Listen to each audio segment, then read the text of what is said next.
In today's society, phones replace faces and followers replaced friends. Digital technology has advanced and become a platform for people to upload their photos and share their statuses. We believe all students have the right to be safe at school. Bullying and violence has no place in Australia.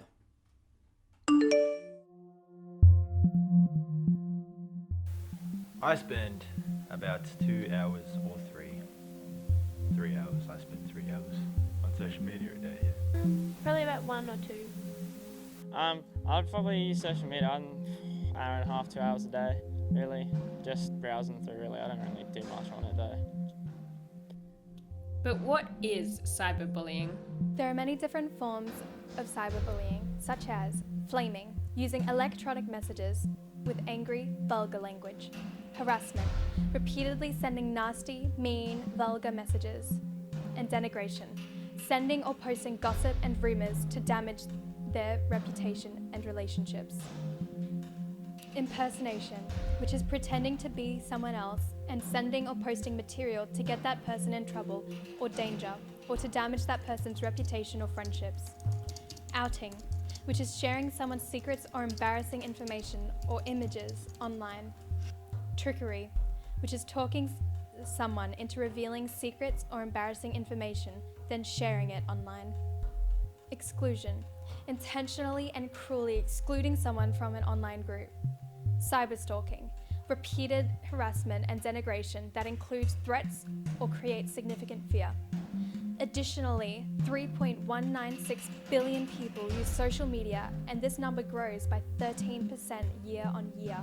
To gain a better understanding, we decided to conduct a survey on Facebook on cyberbullying, and these were the results. The trends in the graph show that majority of people have a social media account. In addition, this gave us the ability to acquire information on the subject of cyberbullying. The question, when you see someone being bullied, what do you do? 71% of people said they would stand up for the person. 11% said they would walk away and pretend they didn't see. 14% said they would punch the bully, and 4% said they would run and tell a teacher. The question, if you are being cyberbullied, do you? Was posed, and 64% said they would block the person, 7% said they would turn the social media account onto private, 25% said none of the above, and 4% said they would harass them back. In addition, 52% of people that were bullied said they had not received any support from the school, 8% said they had received support, and 28% said they didn't tell them, 12% said they would rather not say. 7% said they are harsh enough, and 31% said they didn't know the penalties for bullying.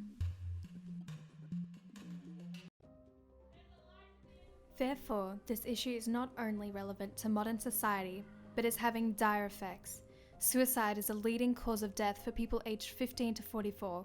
Therefore, we need to adjust and implement changes within schools and laws to eliminate cyberbullying.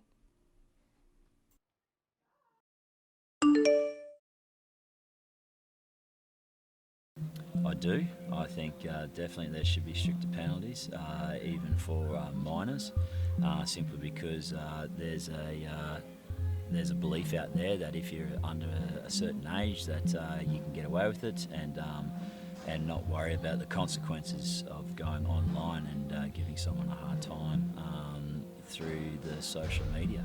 So I firmly believe that I'm a strong advocate for someone receiving strict consequences for their actions.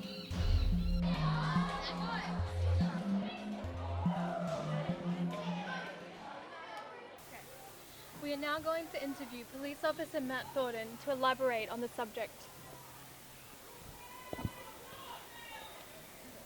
What do you say to people who don't believe that cyberbullying is an issue? They're dreaming. It's one of the biggest things facing our youth today.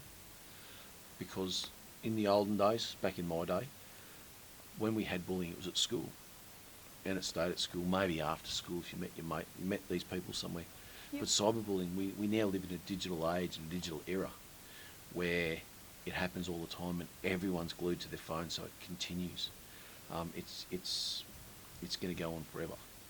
and we can't put our heads in the sand anymore and say it doesn't exist. What are the current consequences for cyberbullying and how are they changing? So currently, pre-2018, we haven't really had a bullying charge or a way to enforce it. We've had to use other enforcement actions, such as the Commonwealth Criminal Code for using a telecommunications carrier to harass and threaten and menace. The current Queensland Government is looking at legislation to allow us to charge with a specific offence of cyberbullying. We're seeing too many young people dying as a result of it, and the e-commerce chairman has recently spoken about this entire thing, wanting to do something like that, getting the message out that it's okay. You need to tell us. We need to investigate it, and we need to have an offence specific to that, because bullying itself there's no such thing as an offence for bullying, but everyone knows what it is. So there are changes afoot for the government to do what they need to do to make it law.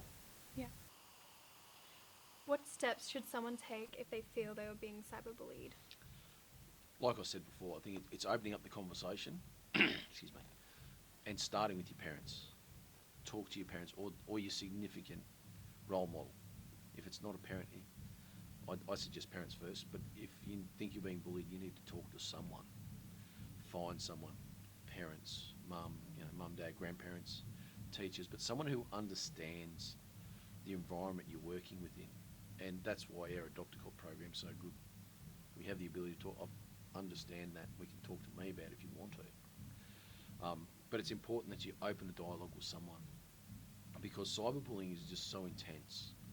It doesn't stop. It starts at school or wherever you are and continues. And it goes on even when you're asleep.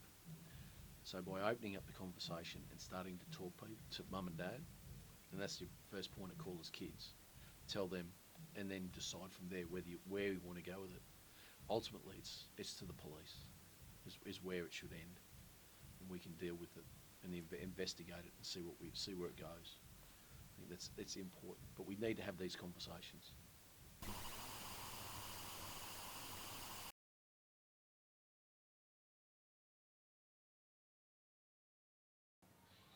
A study was conducted by SafetyNet on cyberbullying. The results showed that half of over 1,000 people had been bullied at some point in their life. 2/3 admitted that they would not tell their parents if an upsetting event did occur, and 83% agreed that social media companies need to do more to eliminate the problem. What are these companies actually doing to erect the problem? Many agree that these companies are not doing enough to minimize the problem. A suggestion would be for companies to review reports in 24 hours instead of longer periods of time, and take away the right for repeat offenders to have a social media account. Instagram has applied a new offense comment filter as a default for all accounts, which is a step forward for the app.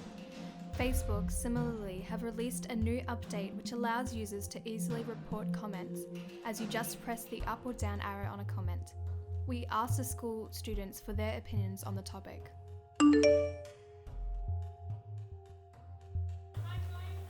I personally think that they could be doing like a better job filtering like mean comments.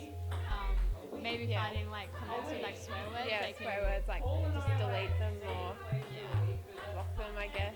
But yeah, I don't think they're doing enough. Like I feel like if they like had more sensors on things, then it would be better and prevent cyberbullying. No. Well, mainly because they're still present and they're not going away, so I don't think they're doing much to get rid of them. I think they're making a good effort, but I think ultimately it's not really on them whether it happens or not.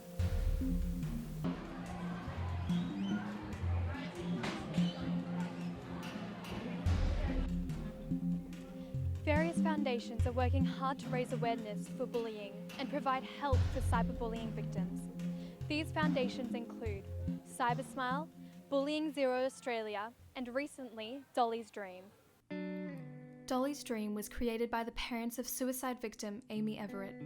Tick and Kate Everett created Dolly's Dream in remembrance of their daughter who committed suicide following the relentless bullying and harassment. Amy, or also referred to as Dolly, was the face of Akubra and a well-known and loved Australian. Dolly's death shocked the nation. Dolly was only 14 years old. The hashtag Stop Bullying Now and Do It for Dolly were created and circling the internet after her death. We've got to start talking about it, Mr. Everett said. We've got to educate the little kids. We've got to educate the teachers. Everybody is someone's daughter, somebody's son. Nobody deserves to lose them. Dolly's Dream is a charity raising funds for anxiety, bullying, and youth suicide. Malcolm Turnbull released a statement on Facebook in response to Dolly's death, saying that his heart was breaking for Dolly and her family. He also said, Dolly's passing highlights the devastating impact that bullying can have on its victims, and much more work is needed from governments, health groups, and the internet companies themselves to prevent cyberbullying, to stop it when it occurs, and to minimize its impact when it does occur. The picture Dolly drew with the words, "Speak, even if your voice shakes," stirred the nation. This quote holds a powerful message that if you are being bullied, or if you are witness to bullying, that you need to speak up or do something about it. Please come to the service and witness the complete devastation you have created. There needs to be stricter laws and penalties for bullies. Suicide rates are increasing, while the bullies are getting to lead a life penalty-free. This matter needs to be taken seriously. Action must be taken. Too many lives have been lost already. Speak, even if your voice shakes.